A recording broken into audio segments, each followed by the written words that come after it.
Hello guys, share market इतना गहरा कुआं है जो पूरे देश की पैसे की प्यास बुझा सकता है।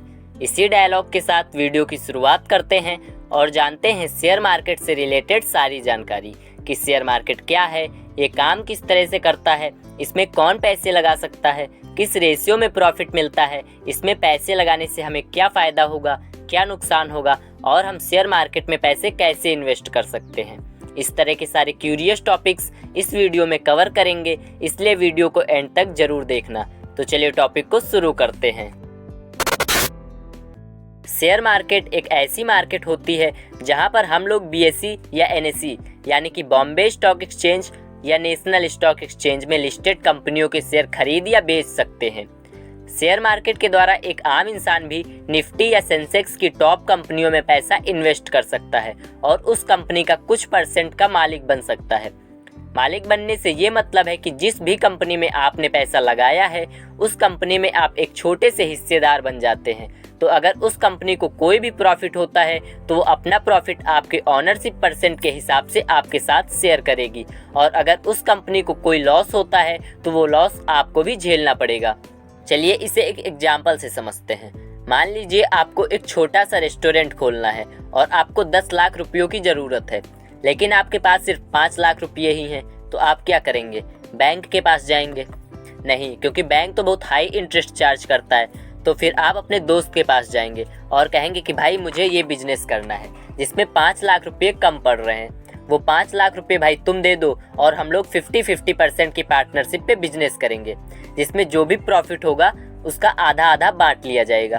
गाइस, जब यही काम लार्ज स्केल पे होता है, जब यही काम बड़े अमाउंट में डील किया जाता है तो उसे शेयर मार्केट कहते हैं। स्टॉक एक्सचेंज वो जगह होती है जहां सभी कंपनियां लिस्टेड होती हैं। स्टॉक एक्सचेंज किसी भी कंपनी और इन्वेस्टर्स के बीच एक तरह से मीडिएटर का काम करती है। जब किसी कंपनी को पैसों की ज़रूरत होती है, जब कंपनी बड़ी हो जाती है, तो वह कंपनी कुछ कोड ऑफ कंडक्ट के साथ अपने आप को स्टॉक एक्सचेंज में लिस्ट करवा लेती है, जिससे कि इन्वेस्टर उस कंपनी में पैसा इन्वेस्ट कर सके। कोई भी व्यक्ति डायरेक्टली स्टॉक एक्सचेंज से शेयर नहीं खरीद सकता। पहले उसे किसी ब्रोकर के पास अपना ट्रेडिंग या डीमैट अकाउंट ओपन करवाना होता है, और उस डीमैट अकाउंट से वो किसी भी कंपनी के शेयर किसी भी टाइम पे ऑनलाइन तरीके से बाई या सेल कर सकता है।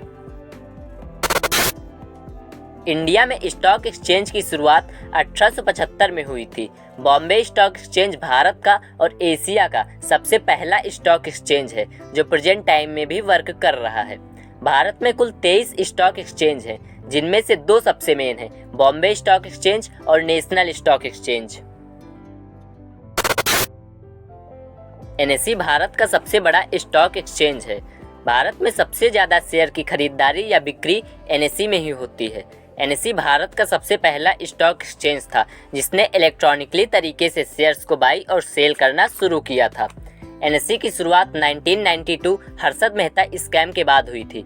NSE में प्रेजेंट टाइम में लगभग 1650 कंपनियां लिस्टेड हैं। BSE भारत का सबसे पुराना और दूसरा सबसे बड़ा स्टॉक एक्सचेंज है। BSE में प्रेजेंट टाइम में लगभग 5000 से भी ज़्यादा कंपनीज लिस्टेड हैं। गाइस, ये कंपनी पे डिपेंड होता है कि वो अपने शेयर किस प्राइस में मार्केट में सेल कर रही है। अगर किसी कंपनी की रेपुटेशन अच्छी है तो वो अपने शेयर ज़्यादा कीमत पे बेचेगी। कोई भी कंपनी कभी भी 100% शेयर्स मार्केट में नहीं बेचती, क्योंकि अगर वो 100% शेयर मार्केट में बेच देगी तो उस कंपनी की डिसीजन मेकिंग पावर उसके हाथ से चली जाएगी। क्योंकि किसी भी कंपनी को डिसीजन मेकिंग पावर रखने के लिए या शेयर्स को मेजॉरिटी में रखने के लिए मिनिमम 51% शेयर्स की ज़रूरत होती है। अगर किसी आम आदमी के पास 51% से ज़्यादा के शेयर हो जाते हैं तो वो उस कंपनी का मालिक वही इंसान हो जाता है। फिर कंपनी की डिसीजन मेकिंग पावर भी उसी इंसान के पास हो जाती है। सेंसेक्स बॉम्बे स्टॉक एक्सचेंज में रजिस्टर्ड और मार्केट कैप के हिसाब से 30 सबसे बड़ी कंपनियों को ही इंडेक्स करता है। इसमें रिलायंस, इन्फोसिस जैसी बड़ी बड़ी कंपनीज शामिल होती हैं। सेंसेक्स के घटने या बढ़ने से ये पता चलता है कि देश की बड़ी बड़ी कंपनियों को प्रॉफिट हो रहा है या लॉस हो रहा है। सेंसेक्स की शुरुआत 1 जनवरी 1986 में हुई थी। इसे BSE 30 के नाम से भी जाना जाता है। निफ्टी नेशनल स्टॉक एक्सचेंज के अंतर्गत आता है। निफ्टी में देश की कुल 50 कंपनियों को इंडेक्स किया जाता है और इन कंपनियों का सिलेक्शन देश के 12 अलग अलग सेक्टरों से किया जाता है। निफ्टी सब नेशनल और 50 से मिलकर बना है। निफ्टी को निफ्टी 50 के नाम से भी जानते हैं। इसकी शुरुआत साल 1994 में की गई थी। निफ्टी में लिस्टेड कंपनी जब अच्छा प्रदर्शन करती हैं तो उस टाइम पे देश की इकोनॉमिकल कंडीशन पे पॉजिटिव इम्पैक्ट पड़ता है। उससे देश के अंदर एम्प्लॉयमेंट भी जनरेट होता है। शेयर खरीदने के लिए आपके पास शेयर मार्केट की एकदम डीपली नॉलेज होना बहुत ज़रूरी है। शेयर मार्केट में आधा ज्ञान आपको कंगाल कर सकता है और एकदम सटीक ज्ञान आपको करोड़पति भी बना सकता है। शेयर मार्केट में पैसे इन्वेस्ट करना कोई मुश्किल काम नहीं। आपको शेयर खरीदने के लिए किसी भी बैंक अकाउंट में एक सेविंग अकाउंट का होना ज़रूरी है और ट्रेडिंग अकाउंट और साथ में एक डीमैट अकाउंट का होना बहुत ज़रूरी है। डीमैट अकाउंट एक ऐसा अकाउंट होता है जिसके जरिए आप शेयर मार्केट में शेयर्स को सेल या बाय कर सकते हैं। इस अकाउंट को खुलवाने के लिए आपके पास पैन कार्ड का होना बहुत ज़रूरी है। बिना पैन कार्ड के आप डीमैट अकाउंट नहीं खुलवा सकते। आप डीमैट अकाउंट की मदद से किसी भी टाइम किसी भी कंपनी के शेयर घर बैठे ऑनलाइन तरीके से बाय या सेल कर सकते हैं। ट्रेडिंग का मतलब आसान भाषा में समझें तो व्यापार होता है।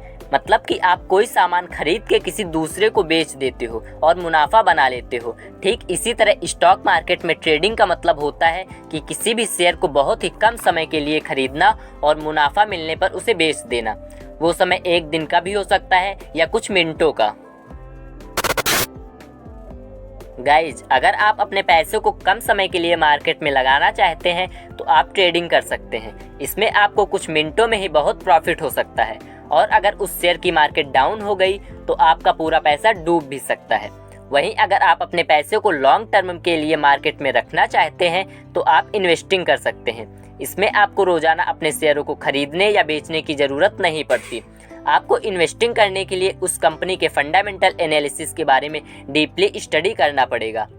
अगर आप एक बढ़िया नॉलेज के साथ इन्वेस्टिंग करते हैं तो आपको शेयर मार्केट में काफ़ी प्रॉफिट हो सकता है।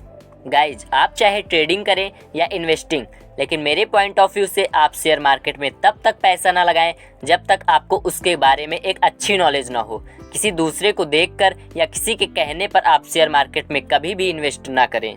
गाइज, आपको ये इन्फॉर्मेटिव वीडियो कैसी लगी कमेंट में ज़रूर बताएं और साथ ही साथ आपको अगली वीडियो किस टॉपिक पे चाहिए कमेंट करें। और गाइज, इस वीडियो को लाइक करके चैनल को सब्सक्राइब कर लें क्योंकि आपको ऐसी ही इन्फॉर्मेटिव वीडियोज़ मिलती रहेंगी।